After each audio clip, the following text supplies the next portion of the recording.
माँ, ये राधिका है, तुम्हारी बहू। राधिका गांव में हॉस्पिटल में नर्स का काम करती है। बस हम दोनों में दोस्ती हो गई और हमने शादी कर ली। राधिका, माँ के पैर छू।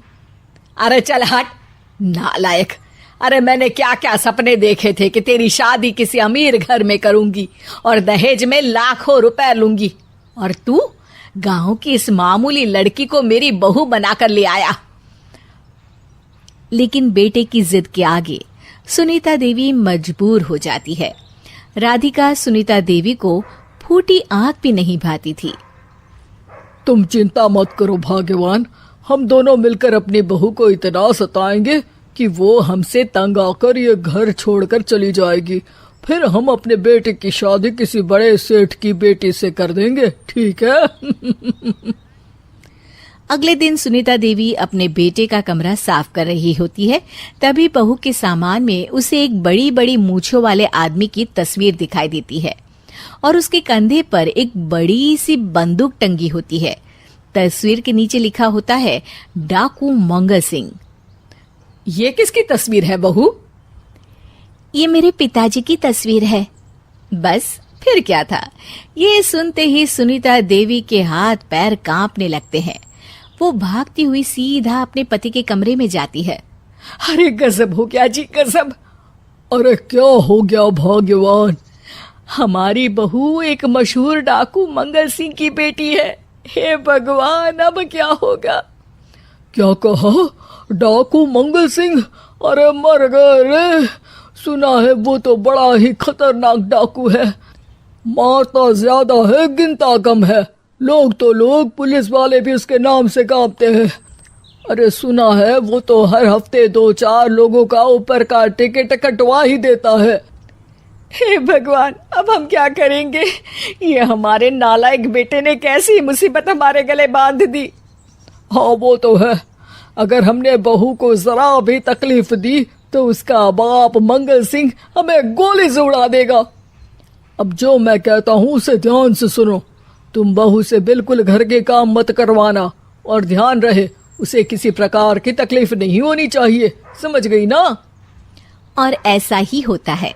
अगले दिन सुनीता देवी रसोई में खाना बना रही होती है कि तभी, ये क्या माँ जी, मेरे रहते आप खाना बना रही हैं?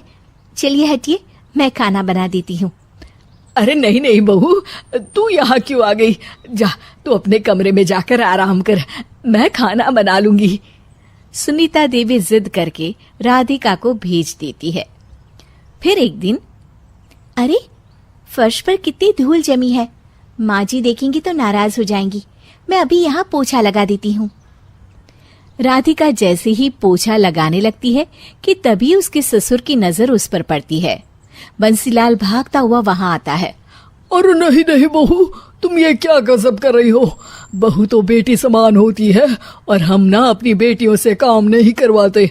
तुम आराम से बैठकर YouTube पर किड लॉजिक चैनल की सास बहू की कहानियां देखो। वो लोग ना बहुत अच्छी अच्छी कहानियां बनाते हैं। सच? आप देखते हैं? अरे मैं तो रोज देखता हूँ। शहर की बहू तो मेरी फेवरेट कहानी है। हाँ, ये कहकर बंसीलाल पोछा लगाने लगता है। इस तरह राधिका के सास ससुर सारा दिन उसकी खुशामद में लगे रहते हैं और उसे किसी महारानी की तरह रखते थे। कैसा लगा बहू? पिज्जा टेस्टी तो है ना? अच्छा, मीठे में क्या खाओगी बोलो तो? माँ जी, मुझे तो काजू कतली बहुत पसंद है और उसके बाद 1 गिलास लस्सी मिल जाए तो मजा आ जाएगा। ये सुनते ही सुनीता देवी अपने पति को कोहनी मारते हुए कहती है, अरे सुना नहीं बहू क्या मांग रही है? जल्दी से भागकर बाजार जाइए और सब खरीद कर ले आइए। हाँ हाँ भाग्यवान, अभी जाता हूँ। राधिका की तो 5 उंगलियां घी में थी। वो तो अपने ससुराल में मजे कर रही थी। दूसरी तरफ राधिका की सास उसके लिए कभी नई साड़ी खरीद लाती तो कभी उसके लिए नए गहने बनवा देती। फिर एक दिन डाकू मंगल सिंह अपनी बेटी राधिका से मिलने अपने आदमियों के साथ आता है। उन सबको देखते ही राधिका के सास ससुर डर के मारे कांपने लगते हैं। मर गया रे। डाकू मंगल सिंह तो सच में कितना डरावना दिखता है, ऊपर से इतनी बड़ी बंदूक लेकर घूमता है। कैसे हैं समधी जी?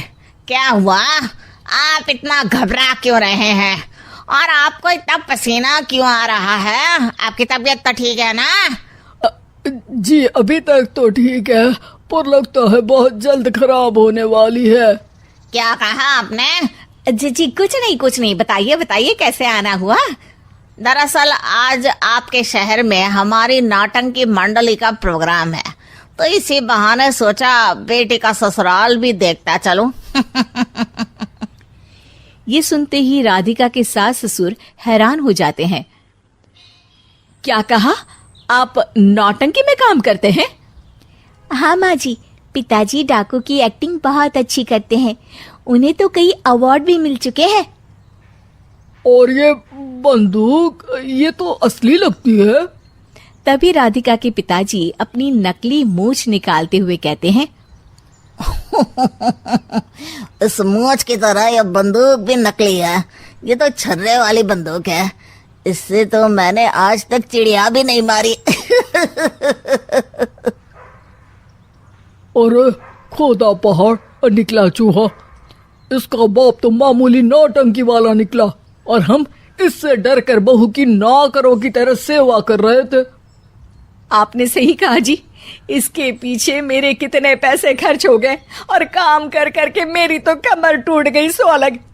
अरे बहू, तूने अपने पिताजी के बारे में हमें पहले क्यों नहीं बताया? राधिका मुस्कुराते हुए कहती है, आपने तो कभी पूछा ही नहीं ना माँ जी।